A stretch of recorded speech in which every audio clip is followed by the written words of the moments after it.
There's, sometimes we get the idea that we went too far, we've seen things, we get all in some way disturbed. I was really praying Friday about just dealing with things in my life. And I turned the computer on and I looked over and on Facebook, a name came up that wanted me to be his friend. And I said, Lord, why are you doing this right now? Because this is the one person who harassed me when I was growing up. He was a year older than I was, and he was a big old boy, and he would beat up on me, and he saw me come down the sidewalk. I mean, I hid from this guy for years. And now he's asked me to be his friend on Facebook. And not that I'm afraid of it. I mean, it's just hilarious inside me, the thing to hear someone that just gone through all kinds of things that he's asked me to be. And I realize that sometimes we get to a place where we're ready to throw in the towel and just give up. We're tired, we're frustrated, we're exhausted, we feel like it's just no use to continue to try. And sometimes it may be a job, it may be school, it may be a relationship, it could be health-related problems, it could be trying to lose weight. And we don't understand what's going on. And I want to just touch bases with you. I feel God just laid this on my heart this week. What do we do when we feel like giving up? And it took me over to the book of Nehemiah, the 4th chapter. And you understand the story. Israel had been defeated. They took them into captivity. The beautiful castles, the beautiful temples, the beautiful walls. While they're in captivity for many, many, many years, the whole memory of Israel has deteriorated to where it just had crumbled around them. And God speaks to a man by the name of Nehemiah who is a Jew, who is a man after God's own heart. He's doing what he can for the country that he's in. And all of a sudden God opens up the door and he says, Nehemiah, I want you to go back and do this. I thought about how I would have felt as I walked into the destroyed ruins of a country. And yet, in this time, Nehemiah begins to lay groundwork, and he begins to give them vision, and he begins to do all these things, and he says in the 6th verse of the 4th chapter, so we built the wall, and the entire wall was joined together up to half its height, for the people had a mind to work. Now it happened when Sanballat, Tobiah, and Arabs, and Ammonites, and Ashdodites heard that the walls of Jerusalem were being destroyed, and the gaps were beginning to be closed, that they became very angry. And I will tell you this morning, if you think you can just go fly through life and not have problems pop up at you and hit you in the face and in the spirit, then you don't know life. Because I want to tell you something. There are going to be some things happen in your life that you're not going to understand. And he said they all began to come against him, and all of them conspired together to come and attack Jerusalem and to create confusion. Nevertheless, we made our prayer to God, and because of them, we set a watch against them day and night. And then Judah said, the strength of the laborers is fading, and there is so much rubbish that we are not able to build the wall. And our adversaries said, they will neither know nor see anything till we come into their midst and kill them and cause the work to cease. And so it was when the Jews who dwelt near them came, that they told us 10 times, from whatever place you turn, they will be upon us. Therefore, I positioned men behind the lower parts of the wall and the openings, and I set the people apart of their families with their swords, their spears, and their bows. How you gonna pick up the pieces when everything falls apart? My mind went back, and I looked at, in fact, there was a little deal came on TV and on the internet, and basically it didn't come on TV. The 10 most unique things that the satellites have picked up in America. And here in a field in Nevada, you look down from the satellite, and here is about a 10-acre deal of currency. And I laughed, I couldn't help it, I got to thinking about it. Here's this man from Kentucky who had worked in the post office all of his life and basically given his life to the government and retired. And he's on the first day of retirement, he sits down and he writes down all the wonderful things in his life and all the things that he just didn't like. And he goes out on the front porch and sits down on the rocker, 65 years old, Colonel Harlan Sanders.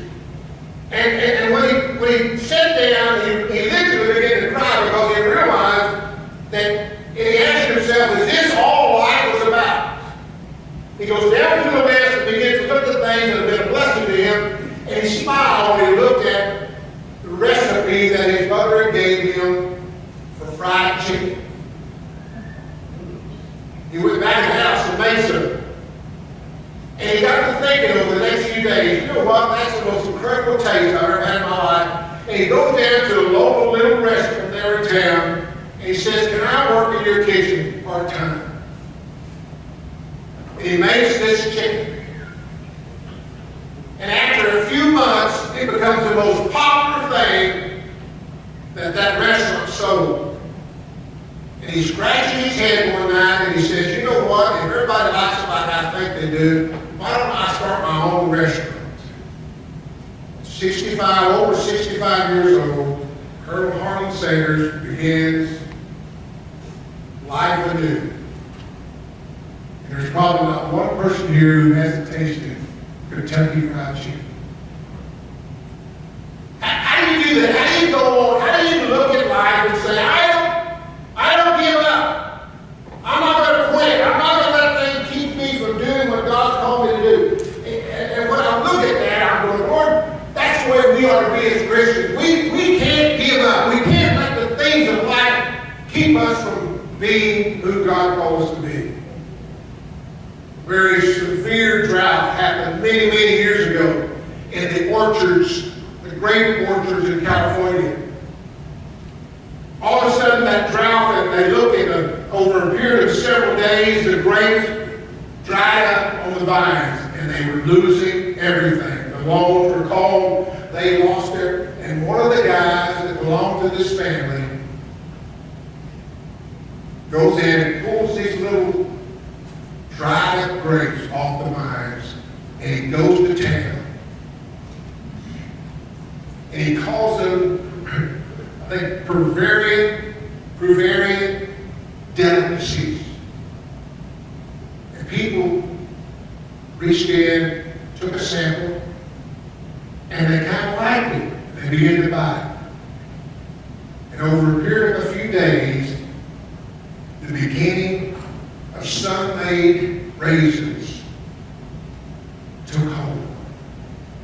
When it looked like they were losing everything, all of a sudden, I believe God opens the door and they become something incredible. I look at your lives and I'm telling you, there's not a person here that sometime in your life you have had some terrible health problems running and some things happen and then I look around us and I'm thinking to myself that the worst health problem that I see in people's lives today is not cancer, it's not heart disease, but it's a disease of discouragement. And we're tired of living. We don't know what's going on. We feel that face of destruction in our life and the obstacles that are coming our way. We don't know how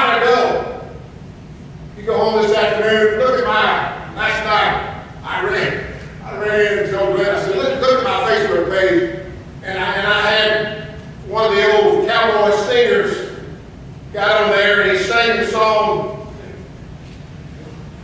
Home, home on the range, where the deer and emerald play, where never is heard a discouraging word, and the clouds are not cloudy all, the skies are not cloudy all day. You know what? There ain't no such place.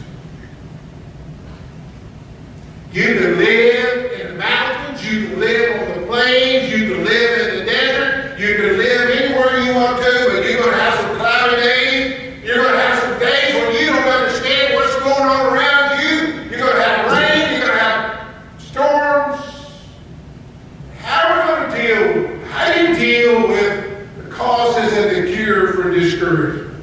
I'm not a doctor, but I am a pastor, and I've been a pastor for 35 years. And I will tell you the biggest problem that I've dealt with youth, with children, with middle-aged, with older people, is the simple fact that sometimes things in life will cave in around you and you don't know how to handle it. Nehemiah inherited an impossible task that came before him. He didn't know how to do it. The morale of the people was low. Everything was going under. And I look at our lives, and I went back, reread it, and I've done it through the years. I see several little things that really are the cause of depression and feeling discouraged. Number one is I feel, he said in verse 10, the strength of the laborers is giving out. You're going to get tired. If you've had a child, mamas especially, you're going to get tired. Do you ever feel, I had a young mother tell me this week, Pastor, I am so tired, I don't know what to do. And there are times when you're going to go through this, you're not going to, I'm raised to shout like most of you were. And I grew up with people saying to me, you know, Pastor, I'm just going to give out. And I never thought anything about it. And we took a church in Illinois, and I got up one Sunday or said something to somebody. I said, you know what?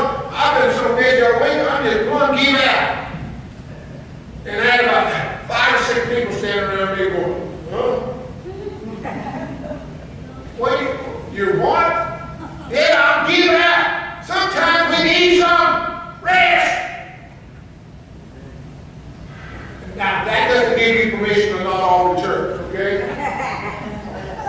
There's sometimes, I want to tell you, fatigue makes cowards of almost everybody. That's not my quote. That's Vince Lombardi's quote. And fatigue makes cowards of us all. And when I look at Nehemiah, I love, you know, they get in, they are excited about what's going to happen, they begin to rebuild the wall, and they get halfway up. You ever been there? My backyard caves off about 3 feet. Well, maybe a little bit more than that. With the rain and everything we've had in the last month, I'm mowing about every 3 days. And I do real good until I start in the backyard and I start going up, and I come back, and I come that way. I've tried to do it at angles, I've tried to do it, It doesn't make any difference. That last part of that, by the time I get to the last part of that little hill, I'm going, this is stupid. And there's going to be times when you're going to be doing things. And I am convinced that one of the biggest reasons why we don't finish what we start is we get fatigued, we don't know what's going on, we just look at ourselves and we say, I'm out of here. And I'm going to come back to that in a few minutes and talk to you about how to get rest, okay? But there's also a second point in verse 10. It says they looked at the job and said, there's too much trouble. I worked over here, we're doing things here. Thursday, Friday, I had to go to the hospital and be with Tom. finally when I came in, I wasn't 4 o'clock, something like that. I walked over there. I never seen such a big mess in my life. I didn't realize that they had crammed. And I'm not pointing at you. I'm saying they did.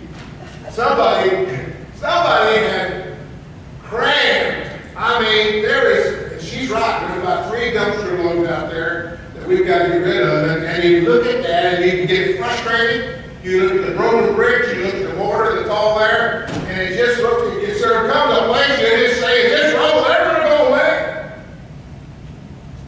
Can I tell you this? You can't avoid the rubble in life. But I will tell you this, if you don't learn how to recognize it and deal with it, can I ask you a question? What is it that distracts you? My dad was teaching us one day, my brother and I, he's almost 3 years old, younger than I am, and he was teaching us how to work on a car and do certain things. And we're just out there doing things, and all of a sudden my brother, he just standing up there going like this. And my dad looked at him, and he didn't know what to say to him, and finally 2 or 3 boys came down off the neighborhood and said, Larry, let's go somewhere. And Dad said, go on, boy. I thought, that's stupid. Here I am working my off. And my dad said, but run away. And I never understood it because sometimes we look at that and my dad understood that the frustration, this distraction, and all the things in his life, it was frustrating my brother. There's another third thing that will get you, and that's after you fail. Did you hear that? Oh, Pastor, I've never failed. Oh, really? My grandson, if you see my Facebook page yesterday, my grandson played scrimmage, first scrimmage in college. He's a sophomore. He's on the varsity now, and they played scrimmage with another team. And my daughter was sending me videos. I got about 6 or 7 videos, and I've got pictures, and I got all these kind of things. He played football in college, and so excited about what he's doing. And I told him, I said, hey, I told A.B., my son-in-law, I said, this is what's going to lead him for the next 3 years in his life. And that is doing the best he can for playing football. But I will tell you something. Just about the time you think everything's going to work out and you're going to make the ends meet, the ends move. By the time you think you got everything under control, I tried this yesterday and I just can't do it. But one of my old cowboy friends, John Wayne, said, courage is being scared to death, but saddling up anyway. There's just times, I've quoted it 1,000 times in my lifetime. I am more than a conqueror for Jesus Christ. There's a fourth thing, and I'll move real quickly with this. Fear. F-E-A-R. Not only here, but you will find that there will be people who will ridicule you, who will criticize you, no matter what you're doing. They will threaten you. So what are you going to do with fear? I'm going to tell you. Now let's talk about it for a moment. We talk about fatigue. We talk about frustration.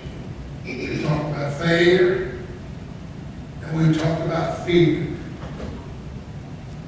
So where are you going from here? I told you I was going to come back here for a moment.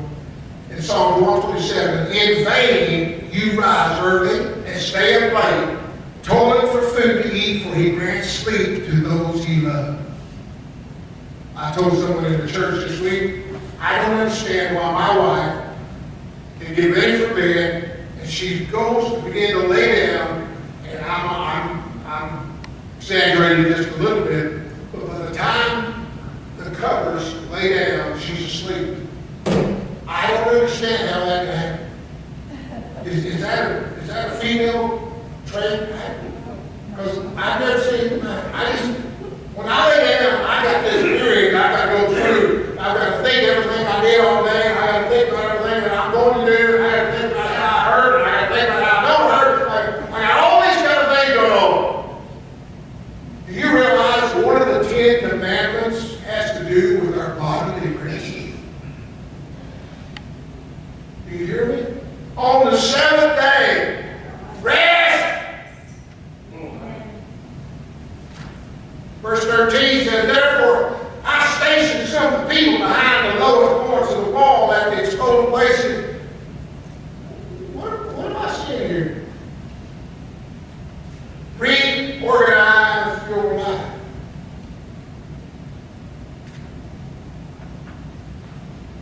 Pastor, I'll never forget, was it Kent?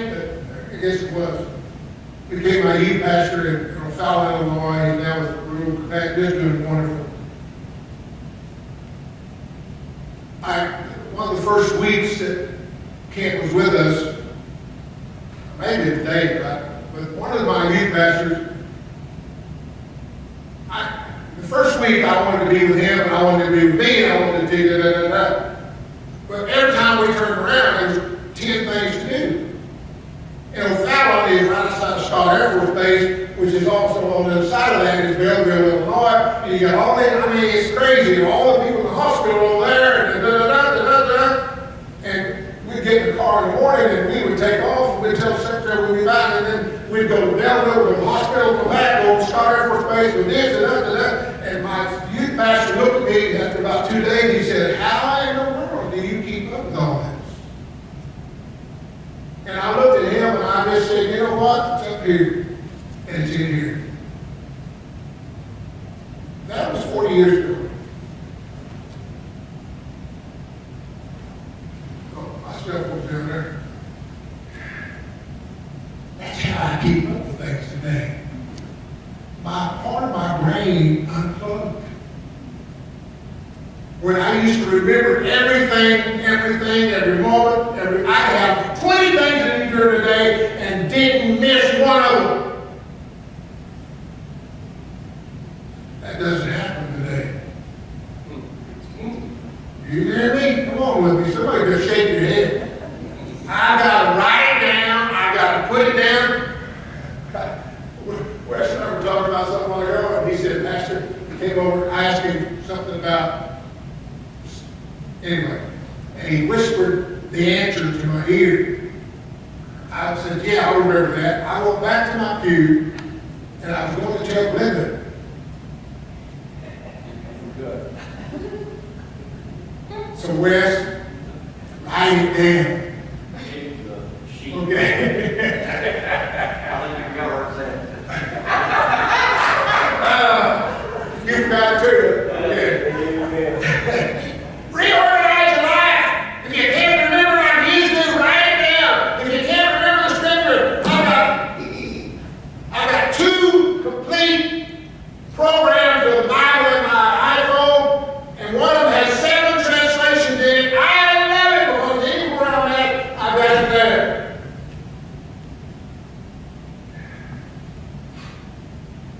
Sometimes God tells us to reorganize our decks. Sometimes God tells us to take care, recognize we have eating problems. Sometimes God tells us our commitment is not what it used to be. What I'm saying to you is sometimes you just got to reorganize your life. And one of the things that I have put my organization around in my life is that I know God has some things that He wants me to do. And number one is He wants me to love people.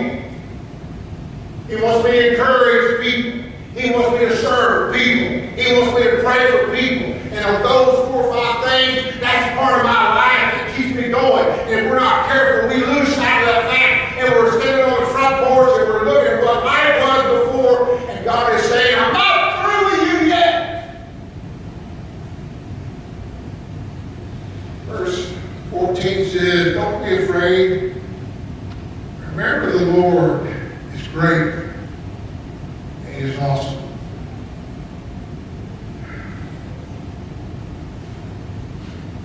I got up one morning years ago.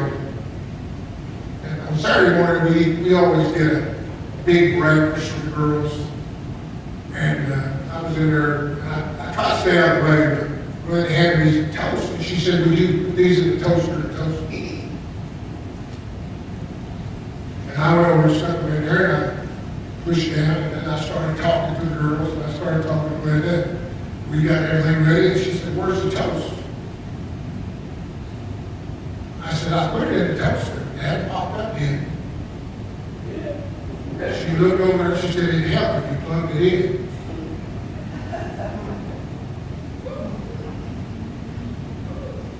Hello, somebody. You see, what we've got to understand is God wants us.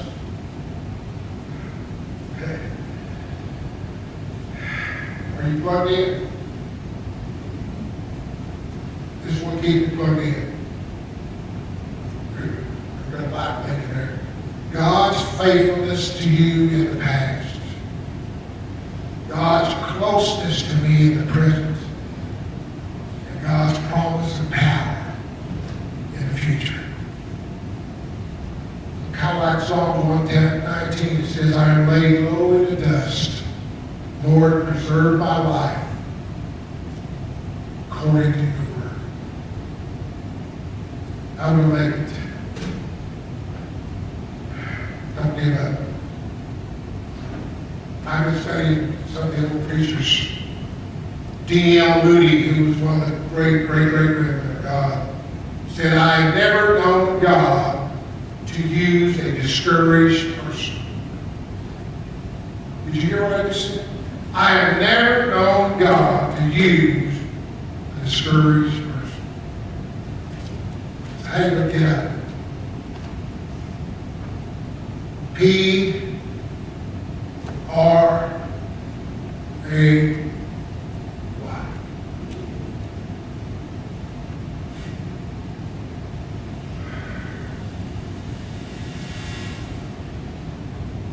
But I'm praying today. I pray every night. Now late lunch and pray for something like that for a week. Pray for something. And I'm not making fun of it, okay? My mother taught us kids that before you G time. But some of you need to find a prayer closet in your life. I'm so thrilled you ladies coming in here on Tuesday morning. I feel it when you start praying. I can feel it. What about your life? Where is your prayer life? Well, if I play a certain kind of music on my, I didn't say that. I said, where's your prayer life? Well, if I can read, I didn't say that. If I can hear somebody, I didn't say that. I'm asking you, how's your prayer life? What are we doing? Because it doesn't make a difference whether you're in high school, it doesn't make a difference whether you're a teacher, it doesn't make a difference whether you're working for Hobby Wobby. How's your prayer life? How's your prayer life? Because if we don't get a prayer life together, discouragement will become your friend. And we don't need that. Would you bow your heads with me? There's a little voice that says, have thine own way, Lord. Have thine own way. Thou art the potter, I am the clay. Mold me and make me after thy will, while I am waiting. Give me back. Hallelujah. Come on, let me pray for a moment. Hallelujah. We love you. Father, I pray, Lord, you will walk. Hold my hand. Let me hold your hand. Lord, I don't want to do anything outside of where you want me. I want to be in your perfect will. I want to be doing what you can, rebuilding the wall. Lord, I don't want to get discouraged and have the wall built. I love you and I thank you. Would you stand with me this morning?